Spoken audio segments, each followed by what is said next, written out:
हिंजवडीत बस आगीच्या घटनेत 4 लोकांचा मृत्यू झालाय आणि या आगीच्या घटनेबाबत माहिती घेण्यासाठी व्योमा ग्राफिक्स कंपनीमध्ये केलेल्या न्यूज 18 लोकमतच्या पत्रकारासोबत अधिकाऱ्यांकडून अरेरावी करण्यात आली आहे। कंपनी अधिकाऱ्यांकडून उडवाउडवीची उत्तरे देत शिवीगाळ करण्यात आली।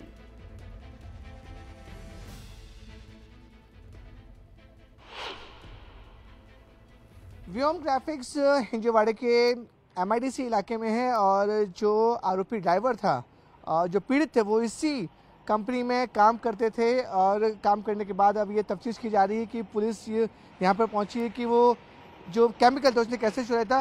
कंपनी के कुछ लोग हैं या मैनेजर थे, उनसे हम बात करने की कोशिश करते हैं कि सर ये जानना चाहिए कि आप इस कंपनी के मैनेजर हैं सर।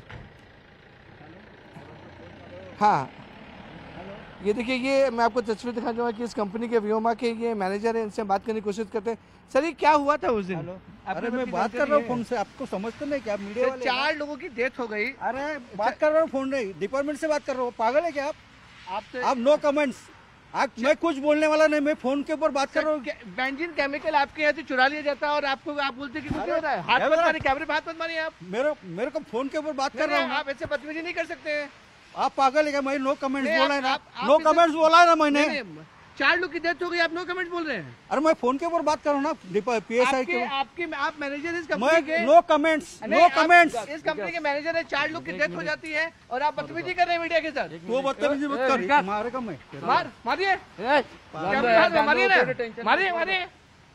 ये देखिए, ये है इस कंपनी के मैनेजर और धमकी दे रहे हैं मीडिया को मारने की। 4 लोगों की मौत हो जाती है इनके प्रेजेंस में। बेंजीन केमिकल जैसे लोग इनकी फैक्ट्री से चुरा के ले जाते हैं और मीडिया को बोलते हैं मारेंगे। पुलिस अंदर है, तफ्तीश कर रही है। पिंपरी चिंचवड से कैमरामैन राजेश सापटे के साथ विवेक गुप्ता, न्यूज 18 इंडिया। हिंजवडीमध्ये बसला लागलेल्या आगीच्या घटनेमध्ये 4 जणांचा मृत्यू झालाय तर इतर प्रवासी जखमी झालेले आहेत। दरम्यान बसला आग लागल्याचं पाहताच जीव धोक्यात घालून एक दाम्पत्य धावत पळत होतं। जीवाच्या आकांताने ओरडणाऱ्या बसमधील प्रवाशांना कसं वाचवता येईल याचा विचार करत संध्या आणि श्रीकांत यांनी आगीवर नियंत्रण मिळवण्याचा प्रयत्न केला। त्याचबरोबर संबंधित घटनेची धक्कादायक माहिती दिली।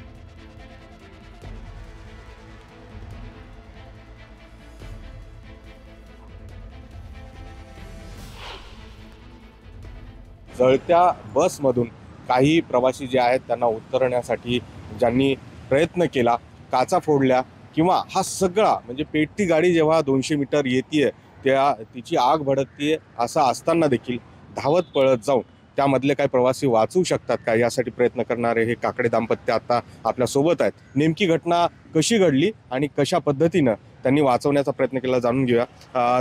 तुम्ही म्हणालात की इथेच तुम्ही राहता आणि दररोज मॉर्निंग वॉकसाठी इकडे येता, काय पहिल्यांदा दिसलं आणि तुम्ही कशा पद्धतीने धाव घेतली? पहिल्यांदा आम्ही इकडनं चाललो होतो, या साईडला वॉकिंग करत चाललो होतो। जाताना आम्हाला थोडंसं चढावरती गेलो त्या ठिकाणी, तर त्या ठिकाणी आम्हाला एक गाडी म्हणजे पेटलेल्या अवस्थेत येताना दिसली। पण त्यातनं पण 3 लोकांनी आधी तिथं जागेवरतीच उड्या मारल्या त्या ठिकाणी। ते एवढं लांबून आम्हाला क्लिअरली दिसलं नाही की किती लोक आहेत ते। 3 लोकांनी तिथं जागेवरती उड्या मारल्या। थोडंसं काही अंतरावरती आल्याच्या नंतर मग पुन्हा एक जणांनी आणखी एक जणांनी गाडीतनं चालू गाडीमधनं उडी मारली। त्याच्यानंतर बघितलं तर त्या गाडीमध्ये ड्रायव्हरच नव्हता। ड्रायव्हर नसल्या कारणाने ती गाडी कधी इकडे धडकायची कधी इकडे धडकायची, म्हणजे डिवायडरला धडकत एकदा तिकडे धडकली की परत इकडे धडकायची, अशी डिवायडरला धडकत गाडी यापर्यंत इथं आली। त्याच्यानंतर इथं येऊन एक ह्या झाडाला पाठीमागच्या तुमच्या पाठीमागं झाड आहे त्या झाडाला येऊन तिथं गाडी धडकली तिथं।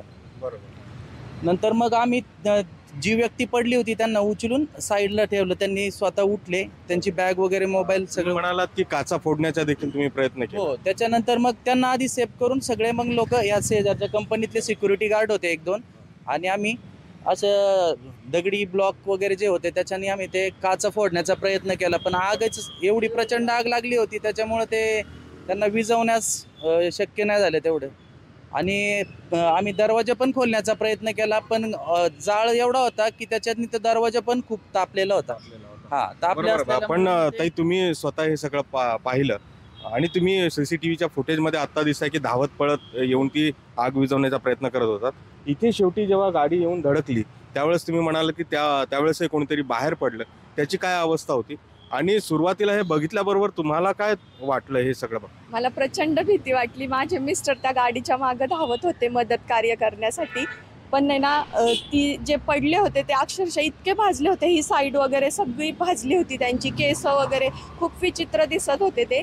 पण नंतर इथले सिक्युरिटी वगैरे सगळेजण आले मदतीसाठी. त्यांनी तिथून कंपनीतून पाईपाची सोय केली, पण ती सगळी सेटिंग होतोपर्यंत सगळे होतोपर्यंत ती आग पेटतच गेली, जास्त पेटत गेली. तरी पण इथल्या सिक्युरिटी ह्यांनी वगैरे, पलीकडं बस होते, एक कॉर्पोरेशनची बस होती, त्या ड्रायव्हर लोकांनी ते फायरचे सिलेंडर काय आरडाओरड आणि किती किंचाळ होत्या, काय प्रयत्न करत होते सगळे आवाज येत आतमध्ये. होता, ठकठक आवाज येत होता की हे. मग तेव्हा म्हणले अरे 3-4 जण गाडीत आहेत आणि ती 3-4 जण हे तर पडलेले आहेत, आता काय. तर मग मीच त्यांना पटकन म्हणलं तुम्ही नाही का फायर ब्रिगेडच्या गाडीला फोन करा.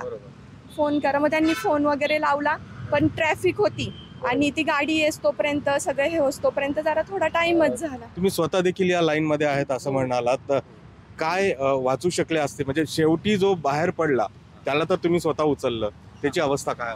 ह्या समोरचे जे PCMT गाडी आली होती, त्या गाडीवाल्यांनी आम्हाला एक फायरची बॉटल दिली. ती बॉटल दिली त्यांनी, त्या उपकरणाद्वारे आम्ही आग विझवण्याचा देखील प्रयत्न केला. तुम्ही वाचवणारे होते, तू जाळणारा होता, मोठा फरक आहे. लोकांनी असं करू नये, काय सांगाल एकंदरीत? काय किती दुःख होते आता हे सगळं घटनासमोर? दुःख म्हणजे इतकं प्रचंड ना. आज आपण बघतोय हे 4 जणांचे रस्त्यावर म्हणजे संसार नाही का रस्त्यावरती आलेला आहे, तेच ते त्यांचे आधारस्तंभ होते आणि तेच गेलेत मेन. त्यांची लहान मुलं आहेत. आता म्हणजे खूप वाईट वाटतंय हे बघून. त्यामुळे समाजामध्ये ही माणसं देखील आहेत की जी दुसऱ्याचा जीव घेण्यासाठी नाही तर जीव वाचवण्यासाठी सदैव तत्पर असतात, आणि म्हणूनच यांच्या या सगळ्या कार्याला न्यूज 18 लोकमतचा सलाम.